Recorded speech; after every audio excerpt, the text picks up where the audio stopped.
Hello students, welcome to Homework Help by RG.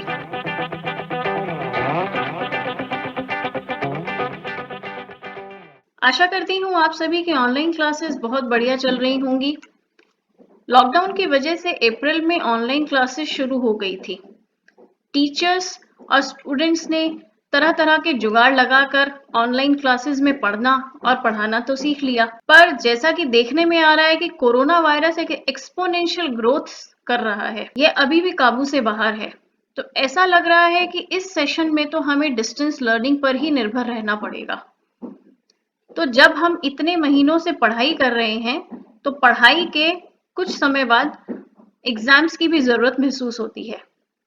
इसलिए ज्यादातर स्कूलों में हाफ ईयरली ऑनलाइन एग्जाम्स शुरू हो गए हैं, जिसकी वजह से अधिकतर बच्चे सर्च कर रहे हैं how to cheat in online exams, क्योंकि उन्हें आंसर नहीं मालूम, क्योंकि उन्होंने समय पर पढ़ाई नहीं की। इसलिए आज उन्हें ढूंढना पड़ रहा है कि ऑनलाइन एग्जाम्स में चीटिंग कैसे करें।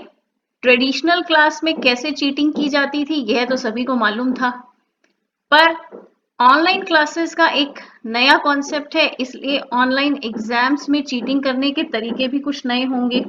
पर जैसा कि आप सभी लोग जानते हैं, आवश्यकता ही आविष्कार की जननी है। Necessity is the mother of invention. यानी कि जब जब इंसान को किसी चीज की जरूरत महसूस हुई है, तो उसने नई चीजों की, नए तरीकों की खोज की है। तो बच्चों के साथ भी कुछ ऐसा ही है।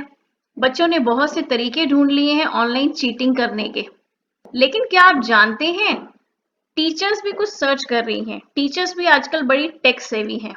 वे किसी भी तरीके से बच्चों से पीछे नहीं है। टीचर्स ने बहुत से तरीके ढूंढ निकाले हैं कि बच्चों को ऑनलाइन एग्जाम में चीटिंग करने से कैसे रोका जाए।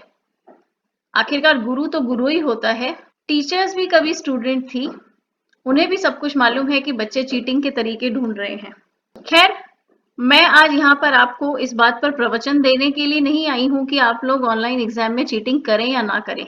हमारा असली मकसद यहाँ पर एक होमवर्क असाइनमेंट को करना है। इस असाइनमेंट का टाइटल है write an essay on malpractices during online test. इस ऐसे में आपको ये दो चीजें इंक्लूड करनी होंगी: various innovative cheating methods employed by students, especially during online exams, and conclude it with suggestions to curb cheating in classroom and online situations.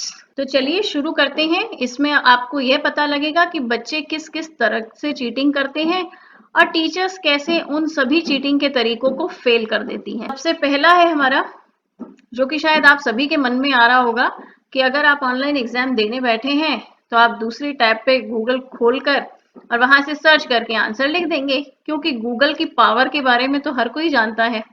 Searching from Google on another tab. Children are well aware of the power of Google.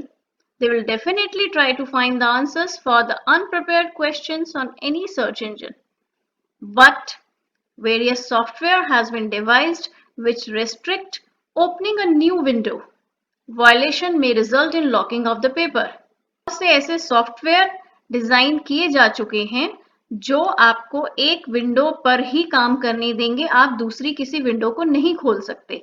यदि आप अपनी current window को छोड़कर दूसरी window की खोलने की कोशिश करेंगे तो वहीं पर आपका पेपर लॉक हो जाएगा और आप एग्जाम रूम से बाहर हो जाएंगे। नेक्स्ट है डायरेक्टली कॉपिंग फ्रॉम द बुक। ये तो बहुत पुरानी तकनीक है बच्चों की, और अब तो ये और ज्यादा चलेगी, क्योंकि यहाँ पर फिजिकली टीचर अवेलेबल नहीं है। तो बच्चे सोचेंगे कि हम अपनी बुक साइड में रख के या अपनी गोद में हम अपनी बुक रख लेते हैं और उसमें से देख देख कर सारे जवाब लिख देंगे। लेकिन टीचर्स भी बड़ी चालाक हैं। वो बच्चों को क्या कहती हैं? वो कहती हैं कि अपना वेब कैम आपको सारा टाइम ऑन रखना है और किसी भी तरीके की कोई मूवमेंट पे वो पूरी नजर रखती हैं कि अगर बच्चा बार बार नीचे देख रहा है या साइड में देख रहा है तो इसका मतलब कुछ ना कुछ दाल में काला है। Okay, second point is directly copying from the book. The traditional ways of cheating will never outdate. To discourage this way of cheating, students are strictly instructed to keep their webcam on during the exam time, and movement is prohibited until the exam gets over. Third point is seek assistance by screen sharing. Online classes have taught children to share their screen for better understanding. Online classes को attend करते हुए हमें पता लगा कि कैसे screen sharing होती है और किस तरीके से हम अपनी स्क्रीन दूसरे को दिखा सकते हैं।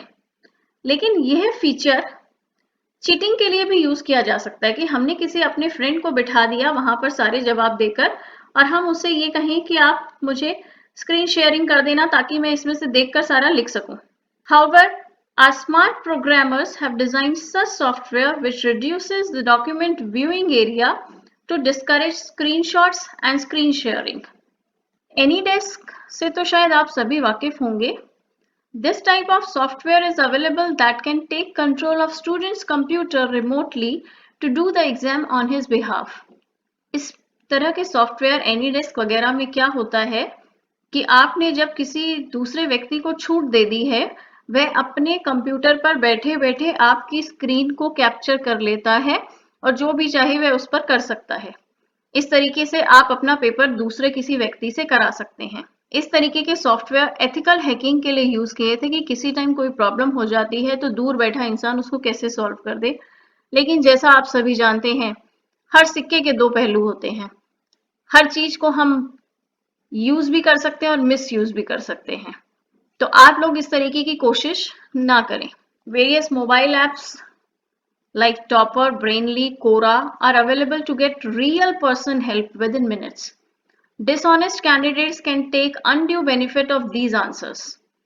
जिन बच्चों को चीटिंग करनी है, नकल करके जो ज्यादा नंबर लाना चाहते हैं, वे लोग क्या करते हैं, इस तरीके की वेबसाइट्स हैं जहां पर बच्चे अपने क्वेश्चंस लिखते हैं और वहां पर बैठे हुए लोग उनका जवाब देते हैं। But this trick too gets failed due to the freezing of current window. लेकिन जैसा मैंने आपको पहले पॉइंट में बताया था कि विंडो अगर फ्रीज हो जाती है तो आप किसी दूसरी विंडो को ओपन नहीं कर सकते हैं। इस तरीके से टीचर्स चीटिंग को स्टॉप कर सकती हैं, चीटिंग को रेस्ट्रिक्ट कर सकती हैं।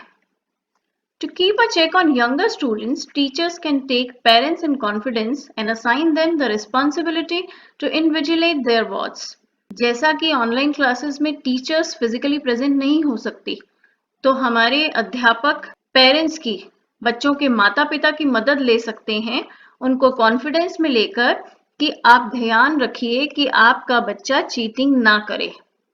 और जो बड़े स्टूडेंट्स हैं, जो अडल्ट स्टूडेंट्स हैं, we can expect honesty and truthfulness from them, क्योंकि वे इस बात को समझते हैं कि चीटिंग करके लाए हुए नंबर से आदमी को सफलता नहीं मिलती है।